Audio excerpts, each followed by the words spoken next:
아까 현타 말뚝의 설계 시공에서 지지력을 현장에서 현타 말뚝의 지지력을 판단을 할 때 풍암에 앉히느냐 연암에 앉힌 그 일반 그 기반암에 앉히느냐에 따라서 다른데 풍암에 앉히는 거는 아직까지는 우리나라에는 잘 선호하지 않습니다.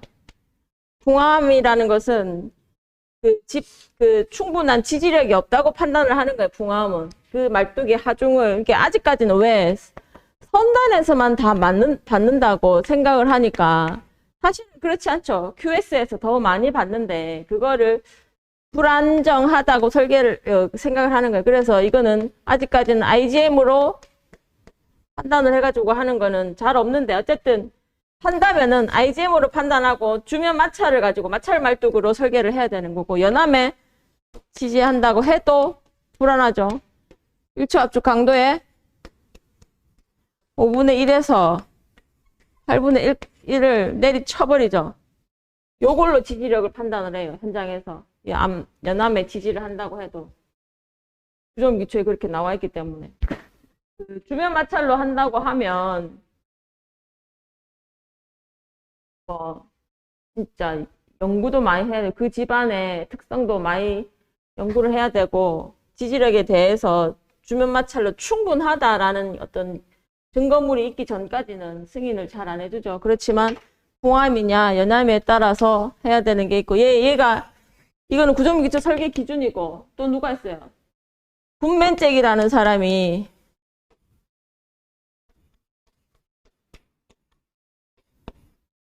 제안한 식이 있죠. 군맨잭의 방법이 있고 구조물 기초 설계 기준이 있고 구조물 기초 설계 기준에 요거는 QP고 QS 또 뭐 식이 있죠. 프릭션 파이 DLFS 파이 DLFS 이게 있습니다.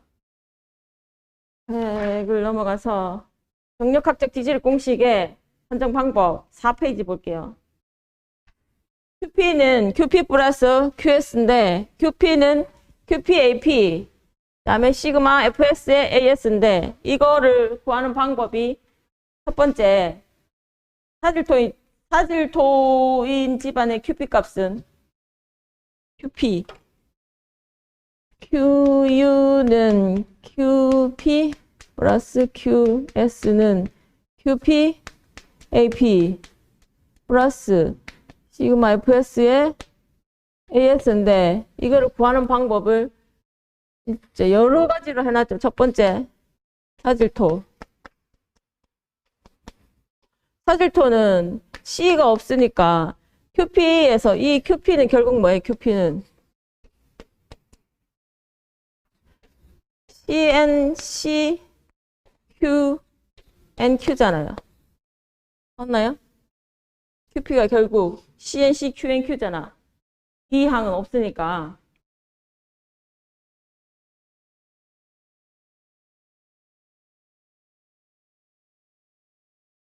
그래서 사질토는 CNC 이게 점착력이 없다고 보는 거야. 그럼 요것만 보잖아. QNQ는 뭐예요? 감마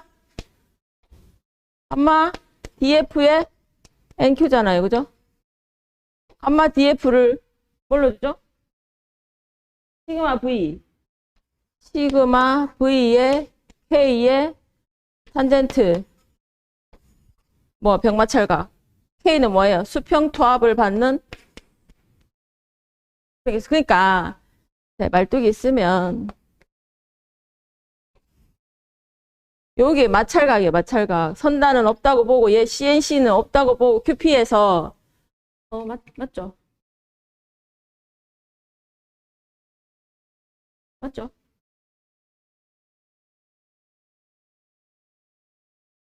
그래서 시그마 V NQ 값으로 하는데 이거는 마찰각이고 연직 유효 하중의 NQ 값으로 감마 DF QNQ가 시그마 V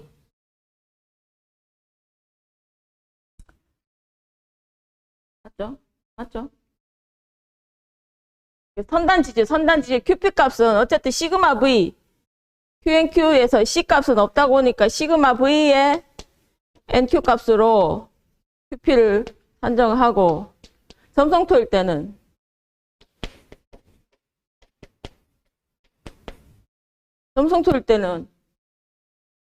그냥 NC 이거지 그냥 CNC지 CNC. 근데 그 NC 값을 뭘로 보죠? 점성토일 때는 그냥 CNC인가요?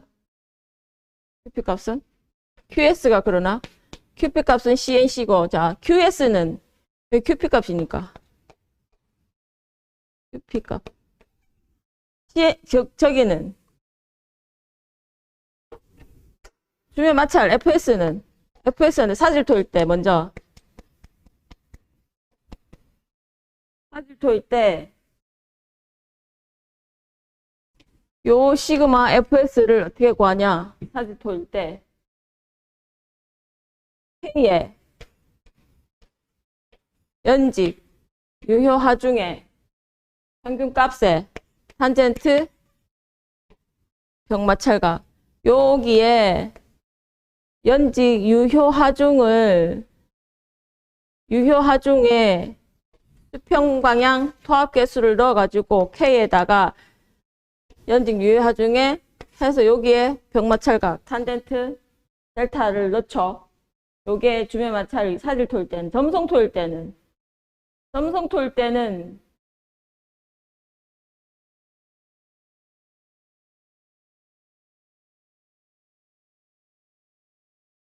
이게 QP는 9CU죠, 그죠? 9CU죠, 9CU. 왜 9CU는 왜 9CU예요? NC 값을 구로두잖아. NC 값이 자 이게 1, 2, 3, 4, 4가 넘어가는 집안 이게 뭐다? B분의 DF는 5.14, 6점 뭐 여기에서 테르자기하고 메요프의 식에 의해서 이렇게 올라와가지고 4가 되는 여기가 얼마예요? 9라고. 그래서 DF가 4가 4 이상이면 말뚝이라고 그랬잖아요. 말뚝. 깊은 기초는 9CU를 하는 이유가 저것 때문에 그렇고 사질토에서는 이 항이 병마찰각이 없잖아요. 그죠? 없으니까 점성토에서는 그렇고 이 사질토에서는 요걸로 가지고 FS를 구하고 점성토는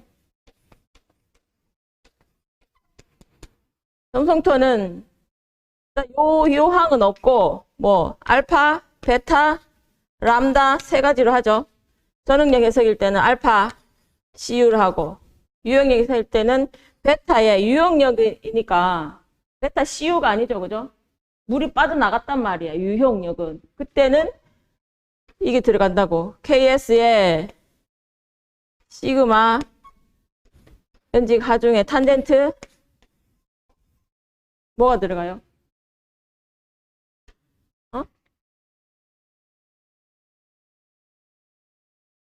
뭐예요? 탄젠트. 파이에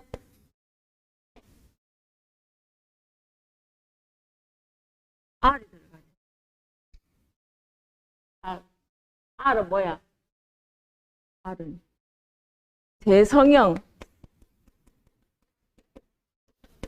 잔류광도하고 같은 거예요. 이거 이해되세요? 이거? 파이 R이 가야 돼. 베타에 KS에 탄젠트 파이 R. 베타가 뭐예요? 베타가 KS에 탄젠트 파이 R이죠. 시그마 V 맞나요? 알파 CU고 베타 시그마 연직 하중이잖아. 베타 시그마 연직 하중. 연직 하중만 빼고 요 나머지가 베타란 말이야. 요 항목이. 베타로 할 때는 어쨌든 요게 중요합니다. 파이 R이라는 거. 왜? 물이 빠져나갔단 말이야. 빠져나가서 이게 입자가 재배열이 된 상태예요. 그렇기 때문에 그 삼초합적 시험에 파이 값을 쓰려면 대성형 값에 R 값을 써줘야 된다고. 그래서 베타 알파는 알파 CU를 해주면 되고 베타는 근데 람다에 뭐예요? 1 플러스 2 뭐 있죠? 있죠? 표현 없나? 근데 람다 방법은 잘 안 쓰는데 이거 두 가지 다 쓰려고 하면 이거 가지고 쓸 수 있다. 이게 구조물 기초 설계 기준에 있는 깊은 기초의 축방향 지지력 산정 방법 중에 정력학적 지지력 공식의 기본식이에요. 기본식. 이거를 기본 이론으로 이제 뭐만 있을 때 파이하고 C값만 있을 때 요걸로 하고 파이하고 C값만 있을 때 하고 근데 현장 시험이 있죠 또 SPT, CPT, PMT 가지고 하는 방법은 이거는 기본식이고 지금 방금 얘기한 거는 QPAP에 플러스 시그마 FS에 AS일 때 자, SPT 가지고 하는 방법 SPT NC 가지고 하겠죠. 이거 C가 어떻게 돼요? QU는 M에 N60에 AP 더하기 N에 N60파인가요? N60파에 AS를 가지고 왔는데 요 M하고 N 값은 뭐 구조물에 따라 뭐에 따라 많이 다릅니다. 여러 가지가 있는데 우리 이거는 그까지는 안 합니다. 그냥 요 정도만이라도 갖고 가야 돼요. 그까지 하려면 이것도 못해. 그 다음에 두 번째 CPT 시험 방법이 말뚝이 집안에 그 작용하는 하중하고 같다고 했어요. 그래서 QU는 똑같아요.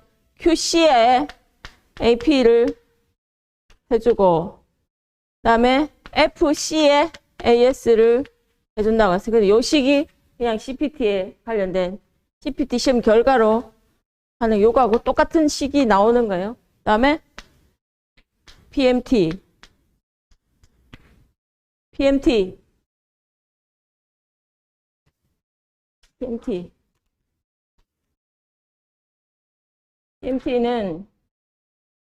P0, QU는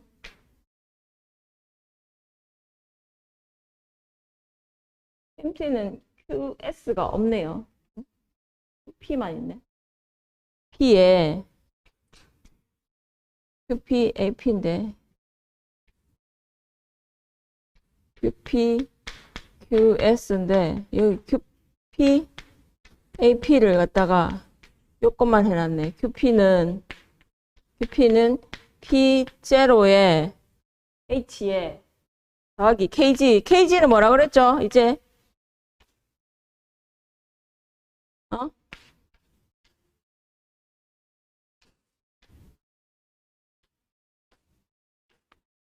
요걸로 극한 지지력을 구하는데 PMT 잠깐 이야기해 볼게요. 저 CPT, SPT, CPT, PMT 요 세 가지 현장 시험에서 구하는 방법 알겠죠?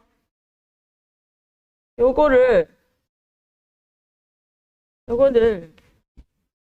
보시고 이제 우리 이제 그 시험에 PMT 지난 그 조사 시간에 조금 그 한 게 있어가지고 제가 이거 좀 해드릴게요. PMT가 지난번에 그 변정수 마개지라고 외우자고 했잖아. 변정수 마개지 기억나세요? 변정수 마개지. PMT 시험을 하면 이런 결과가 나온다고 했어요. 이런 그래프에 초기 기울기 그래서 이렇게 간다고. 그러면 초기 기울기를 가지고 V0, P0를 가지고 뭘 구한다고? 전기 타격수 구한다 했죠? 그 다음에 요 기울기가 KG라고 했어요. 요 기울기가. 요 한계 압력을 PL이라고 뒀고 이 중간 어딘가에 항복 압력이 있을 것이고 여기에 볼륨이 한계 볼륨이 있을 것이고 여기 어디에 한계가 있고 항복 볼륨이 있을 것이다. 이쪽으로는 V고 그러면 이거의 요 기울기를 가지고 평균 낸 볼륨이 있을 것이고 평균 하중이 있을 것이다. 이거를 KG라고 이거의 기울기를 KG라고 뒀다고. 그럼 변정수 마개지.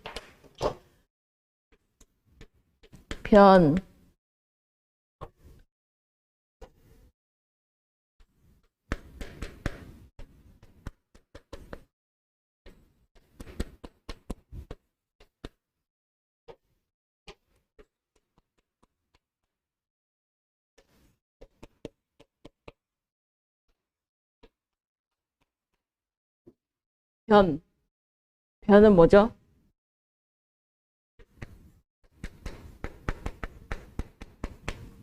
PMT의 가장 큰 역할이 변형계수를 구하는 거예요. 변형계수 이 값을 구하는 거. 다음에 요거 K0.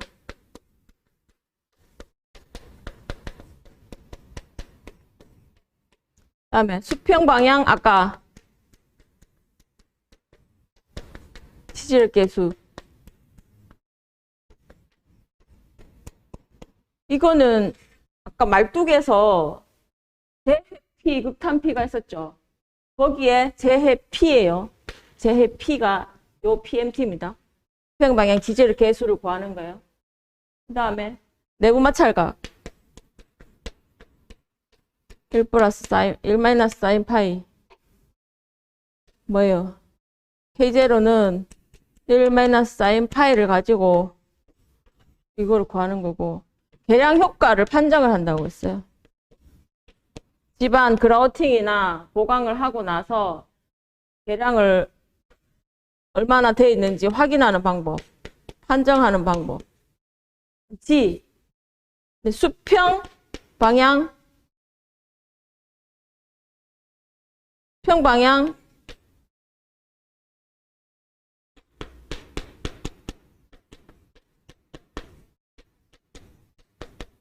집안 발력 계수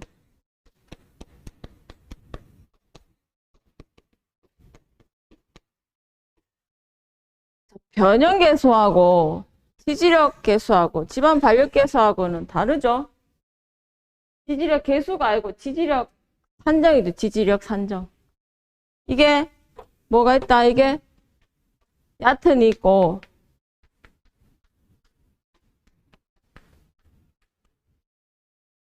맞나요? 얕은은 QU는 제로에 플러스 KG의 기울기를 가지고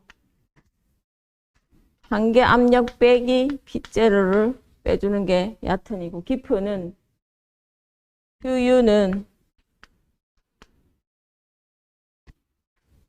QP, AP 플러스 QS, AS를 가지고 T0는 T0 더하기 KG의 기울기다가 한계 압력 빼기 AP 플러스 시그마 FS의 AS가 되겠죠. 요게 깊은 기초, 얕은 기초는 수평방향 지지력의 산정 방법, 상정 공식이에요. 집안 발력 계수는 뭐예요? KG죠, KG.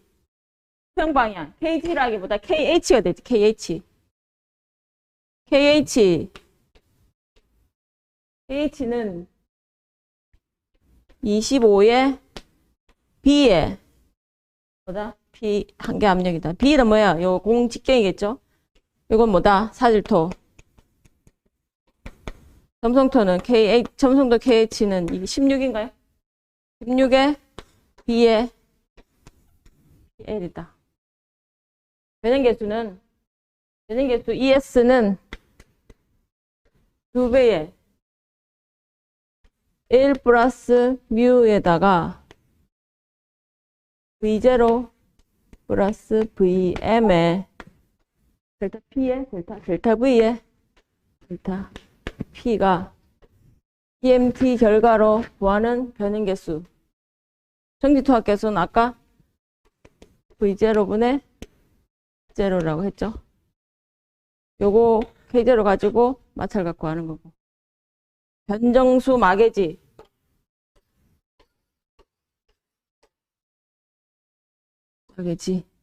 변정수 마개지. PMT 나오면 질러버리라고 딱. 요 그래프부터 그려주고 이 그래프 이기 전에 공 내에 여기 패커가 있고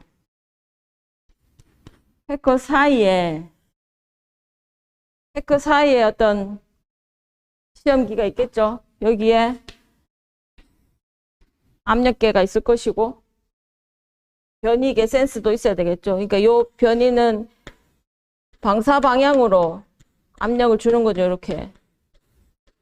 이게 공례 제한 시험은 군맹잭에 안반에 하는 게 있고 토사에 하는 게 있어요. 점성토, 사질토 집안에. 이게 뭐예요? 안반에 하는 게 군맹잭. 군맹잭이 있고 토사에 뭐 이름 생각 안 나는데 뭐가 있어요. 하여튼 TMT 그 집안조사에 보면 또 있으니까 보시고 하려면 확실하게 하고 안 하려면 아예 하지 마. 38점 맞을 거 하지 말고 하려면 확실하게 이 그림부터 이 종류 이거 구하는 방법 주의사항 딱 나와야 되겠죠. 25점짜리가 나오면 공부를 하려면 싹 다 해주라고 이렇게. 안 하려면 아예 그냥 아예 손도 대지 마. 이게 더 나아요. 훨씬 나아요. 다른 거에 딱 그 받을 거에 하는 게 나아. 5분 쉬었다가 3교시 할게요.